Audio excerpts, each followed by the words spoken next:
India, सच सबसे पहले सबसे तेज।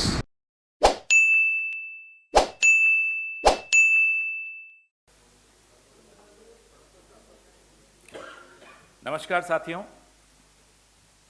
बहुत गंभीर विषय है और रेफ्यूजी होने का दर्द क्या होता है ये बहुत कम लोग समझ पाएंगे। मैं एक ऐसे परिवार से आता हूं जो रेफ्यूजी था। उस दर्द को हमने महसूस किया और कई पीढ़ियों तक वो दर्द रहता है। बात कश्मीरी पंडितों की हो रही है। शोपियान जैसा इलाका जहां 32 साल तक कश्मीरी पंडित डटे रहे, वहीं रहे। उन्होंने इनकार कर दिया कि हम शोपियान से नहीं निकलेंगे। आज ये स्थिति आ गई कि जब हम और आप दीपावली पर हर्षोल्लास से दिए जला रहे थे, कश्मीरी पंडित 15 ऐसे परिवार हैं जो अपना पुश्तैनी घर उसी रात को छोड़कर निकल गए। उनके घर में चिराग नहीं जला। यह शोपियान में हुआ। मैं बार बार इतिहास में नहीं जाऊंगा, लेकिन इतिहास का यह एक ऐसा तथ्य है जो व्हाट्सएप नर्सरी के छात्रों को भी मालूम होगा, मैं ये उम्मीद करता हूं। भैया एक मिनट प्लीज। कि 1989 में जब पहला पलायन हुआ कश्मीरी पंडितों का, तब सरकार भारतीय जनता पार्टी से समर्थन लेकर विश्वनाथ प्रताप सिंह की सरकार थी। उसका सक्रिय समर्थन लाल कृष्ण आडवाणी जी उस वक्त भारतीय जनता पार्टी के सर्वे सर्वा थे, उन्होंने दिया हुआ था समर्थन। और क्या इस मुद्दे पर समर्थन वापस लिया? जी नहीं, इस मुद्दे पर समर्थन वापस नहीं लिया था। इतिहास का एक और महत्वपूर्ण तथ्य जो कि आजकल दब जाता है क्योंकि इतना शोर होता है व्हाट्सएप नर्सरी का, कि 1986 में जब अनंतनाग में पहला दंगा कश्मीरी पंडितों के खिलाफ हुआ था, केंद्र में राजीव गांधी जी की सरकार थी। नेशनल स्टेडियम, ये अपने पास ही में है, यहां से और राजीव जी के ऑफिस तक कश्मीरी पंडित पदयात्रा करके गए थे। राजीव जी ने उनकी बात सुनी। गुलाम मोहम्मद शाह की सरकार से को गिरा दिया गया।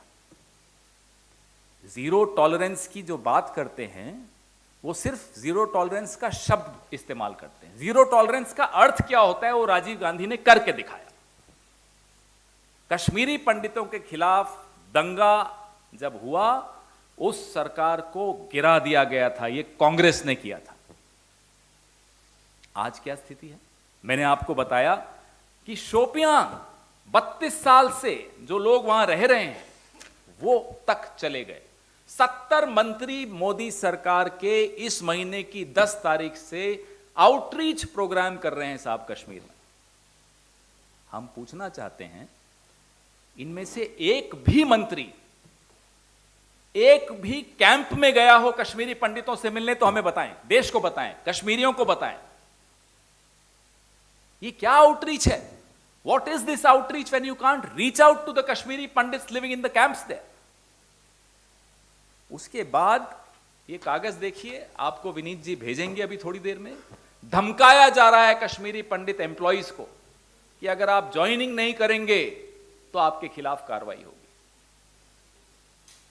अरे आप उनको महफूज नहीं रख सकते, आप उनको सुरक्षा नहीं दे सकते, आप उनका पुनर्स्थापन नहीं कर सकते, धमका रहे हो।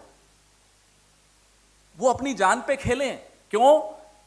क्योंकि आप दिखाना चाहते हो विश्व को कि सब कुछ ठीक है, सब चंगा सी। कहां है ठीक, बताइए। इस साल जनवरी से अब तक अक्टूबर तक 30 टारगेट किलिंग्स हो चुकी हैं। There have been 30 target killings of Kashmiri Pandits from January this year to October this year. यह होता है सब कुछ नॉर्मल, यह होता है सब कुछ सामान्य। हमारे वक्त, डॉक्टर मनमोहन सिंह के वक्त, आपको तो मालूम है कि जगती टाउनशिप जम्मू के बाहर, वहां कश्मीरी पंडितों को बसाने के लिए क्लस्टर बनाए गए थे। डॉक्टर मनमोहन सिंह के वक्त 4,500 कश्मीरी एम्प्लॉइज को वहां लगाया गया था। स्थिति सामान्य हो गई थी। 2010 तक यह स्थिति हो गई थी कि आपसी संबंध समुदायों के दुरुस्त किए गए थे, स्थिति सामान्य थी। कश्मीर में जब चुनाव होता था तो 75% वोटिंग होती थी। भाई कोई पैरामीटर तो होगा, कोई मापदंड तो होंगे कि सामान्य कैसे दिखती है स्थिति। किलिंग्स नहीं हो रही थी, वोटिंग में 75% लोग भाग लेते थे। आज आप मुझे बता दीजिए, जनवरी से अक्टूबर तक 30 टारगेट किलिंग्स हुई हैं, वोट करा नहीं पा रहे। अनंतनाग में वोट नहीं करा पाए। यह स्थिति है कश्मीर की। इसको आप कहते हो नॉर्मल? जवाब चाहिए। हम मांग करते हैं मोदी सरकार से कि इस पूरे मुद्दे पर, कश्मीरी पंडितों की स्थिति पर एक श्वेत पत्र जारी किया जाए।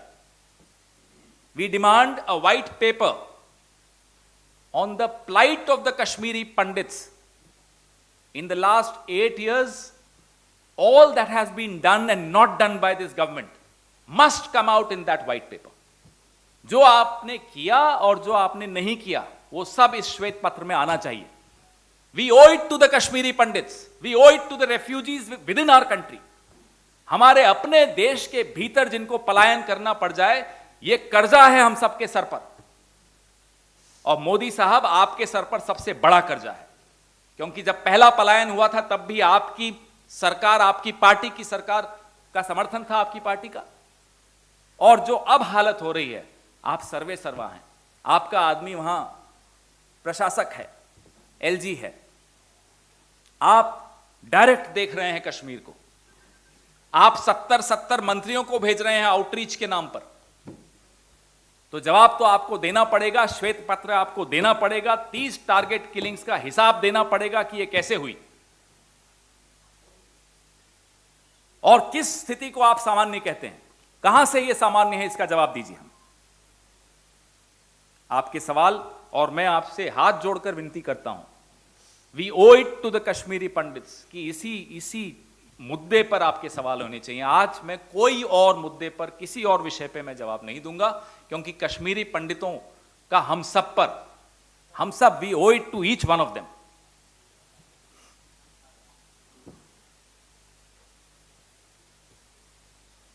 जी,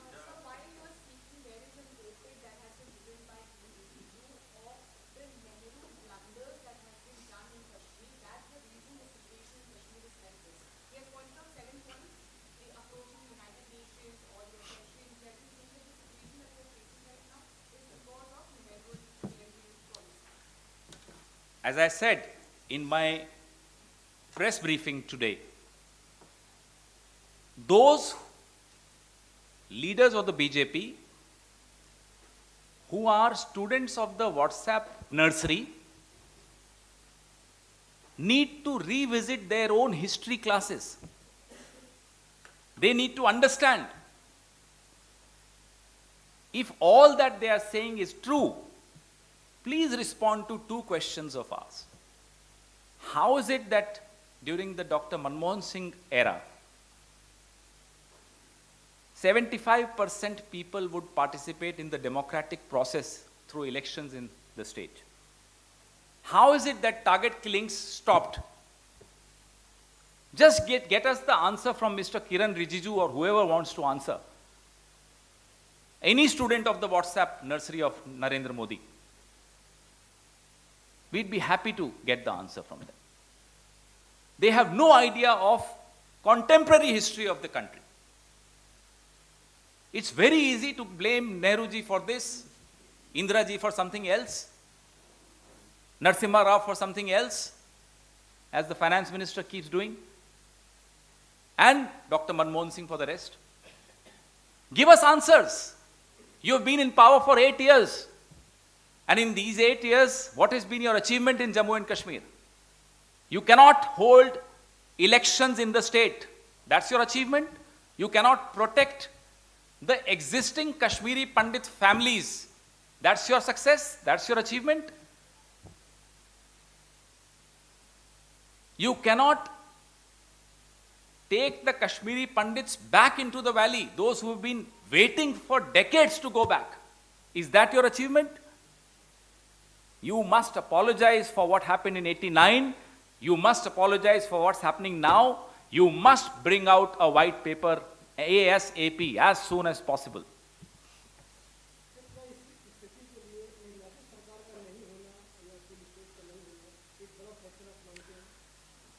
किसी भी कॉन्फ्लिक्ट जोन में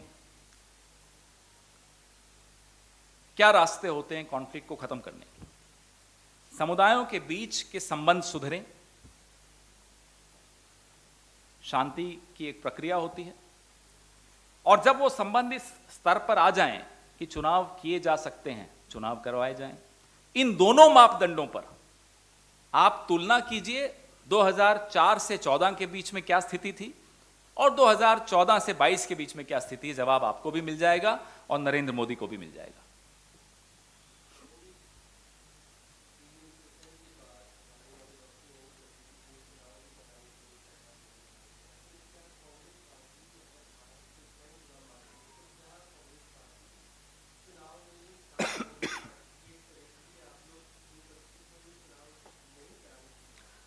हम सलाह कुछ नहीं दे रहे, हम तो अब श्वेत पत्र मांग रहे हैं। पहले कश्मीरी पंडितों को जवाब चाहिए इन सवालों का। ये 30 टारगेट किलिंग्स का मैंने आपको बताया, उसका जवाब दीजिए। शोपियान तक से लोग निकलकर चले गए, दिवाली की रात को निकलकर चले गए, इसका जवाब दीजिए। यह प्रक्रिया होती है। प्रक्रिया के पहले 2 चरण क्या हैं, उन चरणों में आपने क्या कदम उठाए हैं, पहले उसका जवाब दीजिए। चुनाव आप कब कराएंगे, कैसे कराएंगे, तब की बात हम तब जरूर करेंगे आपसे, लेकिन अभी चुनाव से ज्यादा महत्वपूर्ण जान माल की रक्षा है। उसका आप क्या कर रहे हैं वह बताइए। श्वेत पत्र हमारी मांग है।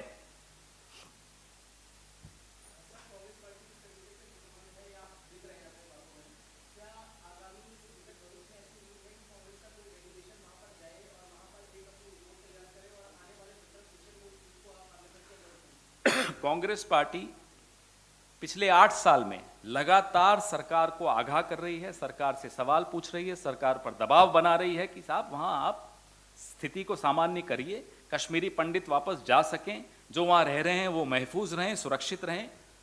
मुझे आप बताइए कि 70 मंत्री जा रहे हैं, 10 अक्टूबर से इनकी ये यात्रा आउटरीच की शुरू हुई है, आप कश्मीरी पंडितों के कैंप में नहीं जा सकते? ये है आउटरीच। विपक्ष को तो जो करना है उससे कहीं ज्यादा कर रहा है। सरकार आपकी है, एलजी आपके हैं, सब कुछ आप ही का है, 303 सीटें हैं आपकी।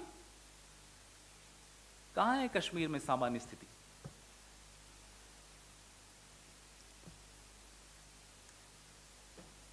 धन्यवाद। आज नहीं, आज इस पे मैं, this is a tribute to Kashmiri Pandits, और मैं पूरी उम्मीद करता हूं कि आप भी इस ट्रिब्यूट में शामिल हैं।